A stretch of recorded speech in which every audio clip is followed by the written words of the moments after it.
Mga ka-aquaponics, ito ang actual na nangyayari sa loob ng ating biofilter. Ayan. So kung makikita nyo yung mga lumulutang na mga bilog na to, so again, yan yung mga tinatawag nating ito yung tinatawag natin na K1 media, no? So dito talagang dinesign ito para lumutang-lutang siya, at dito sa mga singit-singit na yan ng kung makikita nyo, yan ng ating K1 media, bawat piraso niyan, ganyan ng design yan. So yan, yung parang may mga gatla-gatla, or kasi diyan sumisingit o naninirahan ang ating mga good bacteria. So diyan sila nananahan. So isa sa tawag din dito ay moving bed reactor. Ayan. So kung makikita nyo, ayan, palutang-lutang sila dyan, ano? So ito yung mga floaters natin. Pero of course, dito kasi mas malakas na, hindi naman nangangahulugan na dito lang nabubuhay ang ating mga, or dito lang nananahan ang mga bakterya. So maraming klase ng bakterya ang meron sa system natin. Pero dito sa ating biofilter, binubuhay natin dyan yung mga good bacteria, no, na beneficial sa ating mga alagang isda, at pati na rin sa mga tanim natin, no. And then dito hindi lang itong K1 media ang nandito, pero pwede naman kayong mag-improvise nito. Hindi lang naman ito, no, na kumbaga bibili pa kayo.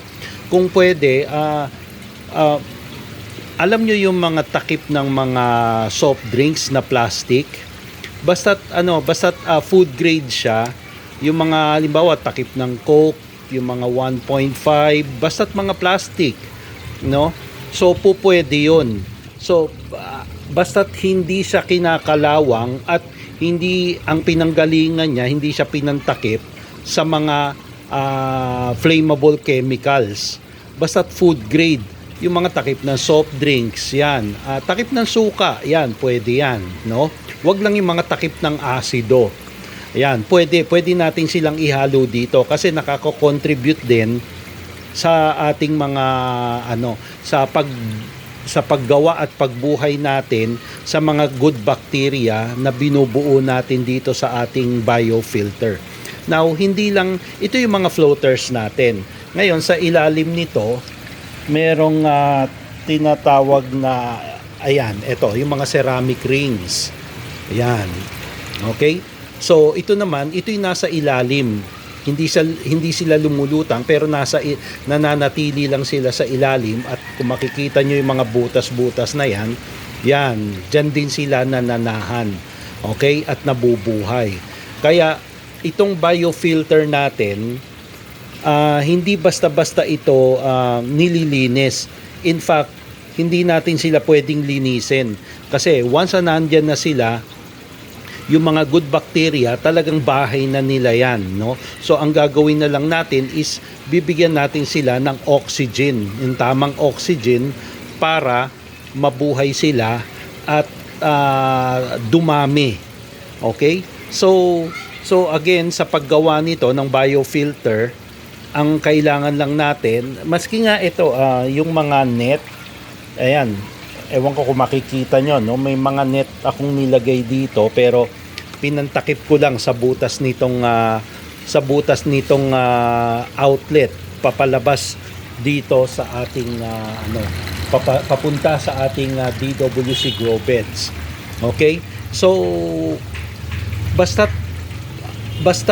pwedeng kapitan yung may mga gatla-gatla, tapos plastic siya, pwede nating gawing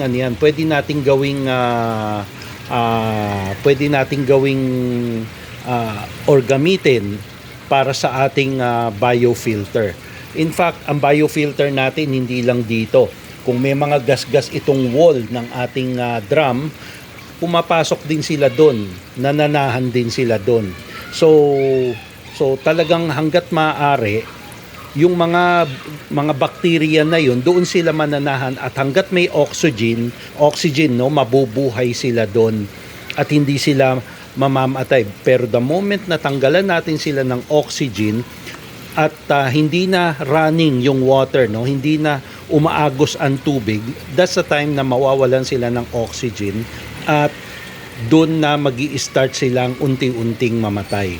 Okay, so mga ka-aquaponics, yun lang, no? At marami akong diniscuss kasi ito ang isa sa pinaka-importante ng aquaponic system, itong biofilter natin. In fact, hindi lang sa aquaponic system, sa mga aquaculture, no? Ginagamit din ito. So marami pa tayong matututunan tungkol dito sa biofilter na to, tungkol sa mga bacteria, mga beneficial bacteria. Okay? So yun lang, maraming salamat at ako si Ferds from Aquaponics Quezon City. Maraming salamat.